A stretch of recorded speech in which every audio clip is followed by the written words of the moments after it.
नमस्कार दोस्तों, star IQ में आप सभी का स्वागत है। आशा करता हूं आप सभी बहुत अच्छे होंगे। मेरा नाम है सुनील। स्टार आईक्यू परिवार के अंदर हम लोग पढ़ने जा रहे हैं आज 8 जुलाई 2020 के इंपॉर्टेंट करंट अफेयर।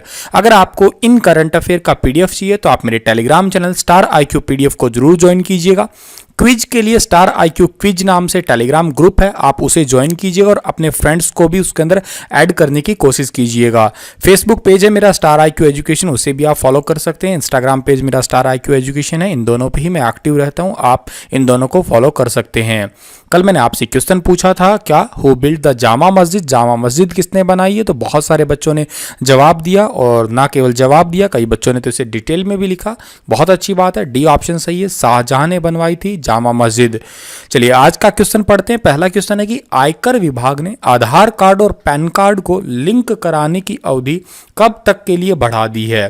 तो अभी हाल ही में कोविड-19 के कारण ही ये डेट जो है वो एक्सटेंड की गई है, और आधार कार्ड और पैन कार्ड को लिंक करने की जो डेट है वो उसे बढ़ा के अब जो है वो कर दिया गया है 31 मार्च 2021। ए ऑप्शन जो है इस क्वेश्चन का हमारा वो बिल्कुल ठीक रहेगा। वैसे इसकी लास्ट डेट पहले 30 जून तक थी, लेकिन अब इसे जो है कोविड-19 महामारी के कारण ही आगे बढ़ा दिया गया है। जो लोग किसी कारणवश से, या यूं कहिएगा आप लोग कोविड-19 कारणवश से इस दोनों को लिंक नहीं करवा सके थे। झारखंड सरकार ने प्रतिवर्ष आयोजित होने वाले निम्न में से किस मेले के आयोजन पर रोक लगा दी है? तो झारखंड सरकार ने कोविड-19 की वजह से ही श्रावणी मेले पर रोक लगा दी है। आप सभी को पता है श्रावण का महीना स्टार्ट हो चुका है, और श्रावण के महीने में मेला लगता है हर साल। तो अभी सोशल डिस्टेंसिंग को मेंटेन रखने के लिए इस साल का सावन के महीने में देवघर में लगने वाला श्रावणी मेला जो है उसको अभी के लिए रोक दिया गया है। इसमें देश विदेश से लाखों की संख्या में श्रद्धालु आते हैं। बाबा बैद्यनाथ के मंदिर में जलार्पण होता है इसके अंदर, और फिर श्रद्धालु दुमका जाकर बासुकीनाथ मंदिर में पूजा पाठ भी करते हैं। यह परंपरा सालों से चली आ रही है यहाँ पे, लेकिन अब इसको इस साल के लिए रोक दिया गया है। विश्व प्रसिद्ध मेला है, तो आपके लिए इंपॉर्टेंट क्वेश्चन भी है ये। झारखंड की बात की जाए तो झारखंड के अंदर एक झरिया है जो कि भारत का सबसे प्रदूषित शहर है या सबसे गंदा शहर है, स्वच्छता सर्वेक्षण की रिपोर्ट में देखा जाए तो। यहाँ का एरिया 79714 वर्ग किलोमीटर है। स्थापना इसकी 15 नवंबर 2000 को हुई है, और झारखंड की राजधानी रांची है। मुख्यमंत्री का नाम हेमंत सोरेन है।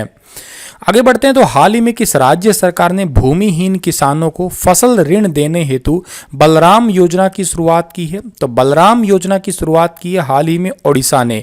डी ऑप्शन जो है क्वेश्चन का हमारा बिल्कुल ठीक रहेगा। भूमिहीन कृषकों को, जिनके पास में जमीन नहीं है, उनको इस योजना का लाभ मिलेगा, फसलों के लिए ऋण मिलेगा। बलराम योजना के तहत सरकार अगले 2 सालों में 7 लाख भूमिहीन किसानों को किसान ऋण योजना देने का लक्ष्य रखा गया है। ग्रामीण और छोटे शहरों में कई बैंक और प्राथमिक कृषि सहकारी समितियों को लगभग 7000 शाखाएं जो हैं वो चलने वाली है, वो आपस में मिल जाएंगी, और यही इनके लिए काम करने वाली है। यह योजना national bank for agriculture and rural development के सहयोग से ही आई है। नाबार्ड बैंक के तहत ही ये काम करेंगी। ओडिशा की बात की जाए तो मैप में ओडिशा को देखिएगा। ओडिशा की राजधानी भुवनेश्वर है। मुख्यमंत्री का नाम क्या है? नवीन पटनायक है, जो कि भारत में सबसे पसंदीदा मुख्यमंत्री हैं हाल ही में आई रिपोर्ट के अनुसार, और गवर्नर का नाम प्रोफेसर गणेशी लाल है। प्रधानमंत्री नरेंद्र मोदी 10 जुलाई 2020 को किस राज्य के रीवा जिले में एशिया के सबसे बड़े सौर ऊर्जा संयंत्र का उद्घाटन करेंगे? तो प्रधानमंत्री नरेंद्र मोदी 10 जुलाई 2020 को रीवा जिले जो है, ये रीवा जिले है मध्य प्रदेश का, और मध्य प्रदेश के अंदर जो है एशिया का सबसे बड़ा सौर ऊर्जा संयंत्र का उद्घाटन करने वाले हैं। बी ऑप्शन जो है इस क्वेश्चन का हमारा बिल्कुल ठीक रहेगा।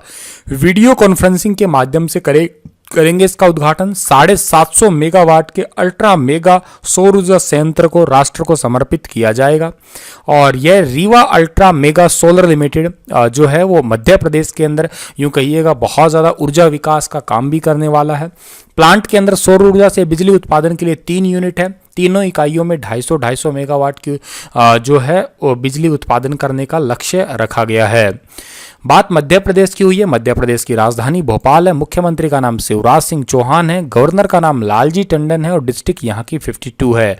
मध्य प्रदेश में भारत में सर्वाधिक वन है, ये भी याद रखिएगा। कान्हा किसली नेशनल पार्क मध्य प्रदेश में ही स्थित है, ये चीज़ें आपको याद रहनी चाहिए। सभी घरों को गैस कनेक्शन देने वाला देश का पहला राज्य, वेरी इंपॉर्टेंट क्वेश्चन है, सभी घरों को गैस कनेक्शन देने वाला भारत का पहला राज्य बना है हिमाचल प्रदेश। बी ऑप्शन सही है इस क्वेश्चन का हमारा। हिमाचल प्रदेश के मुख्यमंत्री जयराम ठाकुर ने यह दावा किया है कि हिमाचल प्रदेश भारत का ऐसा पहला राज्य बन गया है जहां के हर घर में एलपीजी गैस कनेक्शन है, ठीक है। और मुख्यमंत्री जयराम ठाकुर ने गरीब लोगों को साफ ईंधन देने के लिए जो है हिमाचल गृहिणी सुविधा योजना चलाई थी, जिसके तहत जो है 2,76,243 परिवारों को गैस कनेक्शन निःशुल्क दिया गया है। और इसके साथ ही जो है हिमाचल गृहिणी सुविधा योजना और केंद्र सरकार की उज्ज्वला योजना के तहत जो है बाकी छूटे हुए परिवारों को भी जो है इस योजना की शुरुआत जो है वो अभी तक मिल गई है या योजना का लाभ मिल गया है। इस योजना हिमाचल गृहिणी योजना की शुरुआत है जो की गई थी 2018 के अंदर की गई थी, मई 2018 में। उज्ज्वला योजना की शुरुआत मई 2016 में की गई थी। और बात हिमाचल की हुई है, यहाँ के गवर्नर का नाम बांद्रू दत्तात्रेय है, मुख्यमंत्री का नाम जयराम ठाकुर है, राजधानी शिमला है और एक धर्मशाला है, 2 राजधानियां हैं यहाँ की भी। भारतीय भाषाओं को प्रोत्साहन देने के उद्देश्य से ऑल इंडिया रेडियो ने हाल ही में किस भाषा में पहले समाचार कार्यक्रम का प्रसारण किया है? तो ऑल इंडिया रेडियो ने जो है संस्कृत भाषा में समाचार प्रसारण का शुभारंभ किया है। ए ऑप्शन सही है इस क्वेश्चन का हमारा। इस कार्यक्रम का नाम है संस्कृत सप्ताहिकी रखा जाएगा। 20 मिनट का समाचार होगा, ये प्रत्येक शनिवार को आकाशवाणी पे सुना जा सकता है और संडे को जो है इसका रिपीट टेलीकास्ट होने वाला है, फिर दोबारा से इसे बताया जाएगा। इसी कार्यक्रम में सूक्ति, प्रसंग, संस्कृत दर्शन, ज्ञान विज्ञान, बाल वल्लरी और एक भारत श्रेष्ठ जैसे कई खंड जो हैं इसमें शामिल होने वाले हैं। इसमें क्या होगा कि सप्ताह भर की प्रमुख गतिविधियां संस्कृत साहित्य, दर्शन, इतिहास, कला, संस्कृत जैसे विषय जो है इसके अंदर शामिल होने वाले हैं। जेठी श्रीनिवास को किस प्राधिकरण का अध्यक्ष नियुक्त किया गया है? तो अभी हाल ही में जेठी श्रीनिवास को जो है वो IFSCA का जो है अध्यक्ष नियुक्त किया गया है। सी ऑप्शन सही है इस क्वेश्चन का हमारा, जो कि आपको फोटो में दिखाई दे रहे हैं, यही है जेठी श्रीनिवास। अब ये IFSCA क्या है? इसका फुल फॉर्म है international financial service centre authority. दोबारा बताता हूँ, इंटरनेशनल फाइनेंशियल सर्विस अथॉरिटी, और इनको जो है इसका अध्यक्ष नियुक्त किया गया है। The registration of human trial of Indian COVID-19 vaccine begin from which date? तो इंडियन के अंदर जो है, इंडिया के अंदर है COVID-19 वैक्सीन का ह्यूमन ट्रायल वैक्सीन स्टार्ट होने कब जा रहा है? ये हुआ है 7 जुलाई को। ए ऑप्शन जो है इस क्वेश्चन का हमारा बिल्कुल ठीक रहेगा। इसकी अनुमति जो है ICMR के डायरेक्टर बलराम भार्गव ने दी है। ICMR की स्थापना कब हुई? 1911 में हुई है। हेडक्वार्टर न्यू दिल्ली में है और ICMR का फुल फॉर्म है Indian council of medical research. निम्नलिखित में से किस राज्य सरकार ने कुशल, अर्धकुशल और अकुशल श्रमिकों की भर्ती के लिए एक रोजगार पोर्टल लॉन्च किया है? ठीक है, किस किस के लिए किया है? स्किल्ड के लिए, सेमी स्किल्ड के लिए और अनस्किल्ड वर्कर के लिए एक रोजगार पोर्टल बनाया है ताकि उनको रोजगार मिल सके। और ये बनाया है महाराष्ट्र ने। डी ऑप्शन सही है इस क्वेश्चन का हमारा। महाराष्ट्र जो है, महाराष्ट्र की राजधानी मुंबई है और महाराष्ट्र के मुख्यमंत्री का नाम भगत सिंह महाराष्ट्र के मुख्यमंत्री का नाम है उद्धव ठाकरे और महाराष्ट्र के गवर्नर का नाम है भगत सिंह कोश्यारी। ठीक है, सेक्स रेशियो यहाँ पे 929 महिलाएं हैं 1000 पुरुषों के ऊपर और इसकी स्थापना 1 मई 1960 को हुई थी। इसी दिन इसको महाराष्ट्र डे के रूप में मनाया जाता है। अगले सवाल की ओर चलते हैं हम लोग। तो हाल ही में भारतीय रेलवे ने किस वर्ष तक स्वयं को नेट शून्य कार्बन उत्सर्जन तथा जन परिवहन नेटवर्क के रूप में रूपांतरित करने का निर्णय लिया है? कहने का मतलब है कि जीरो कार्बन प्रोसेसिंग जो है, यानी कि अपने धुआं वगैरह कार्बन उत्सर्जन जीरो हो जाएगा। कब तक? 2030 तक का ये लक्ष्य रखा है किसने? भारतीय रेलवे ने, क्योंकि तब तक जो है 100% इलेक्ट्रिसिटी की ट्रेनें चलने लग जाएगी। दूसरी बात ये है, इसके लिए सोलर ऊर्जा प्लांट जो है, सौर ऊर्जा प्लांट है, वो भी लगाए जा रहे हैं।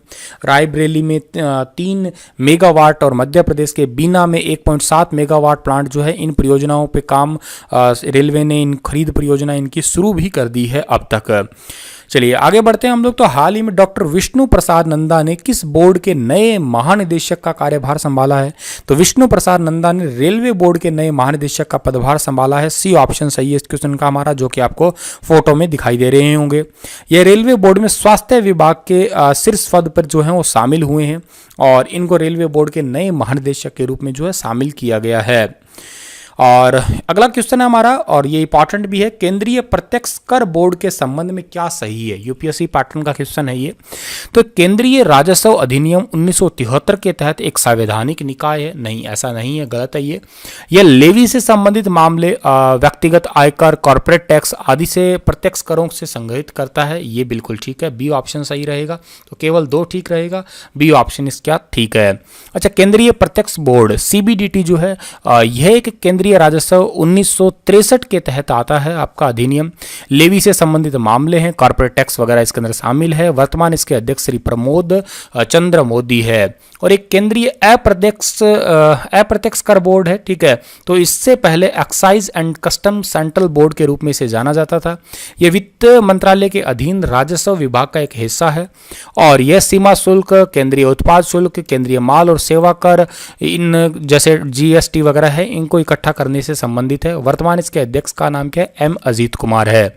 चलिए आप लोगों के लिए क्वेश्चन है, बताइएगा the world famous annual Jagannath रथ यात्रा बिगिन ऑन विच डेट इन 2020? जगन्नाथ रथ यात्रा 2020 में कब शुरू हुई है? किस राज्य की है ये यात्रा? किस भगवान से समर्पित है? इस जगन्नाथ रथ यात्रा के दूसरे नाम भी क्या है? अच्छे से डिटेल से बताइएगा आप लोग, इसकी हिस्ट्री वगैरह जितनी भी आपको पता है। धन्यवाद। कल फिर हाजिर होऊंगा लेटेस्ट अपडेट के साथ में, तब तक के लिए आप हंसते रहना, मुस्कुराते रहना। धन्यवाद।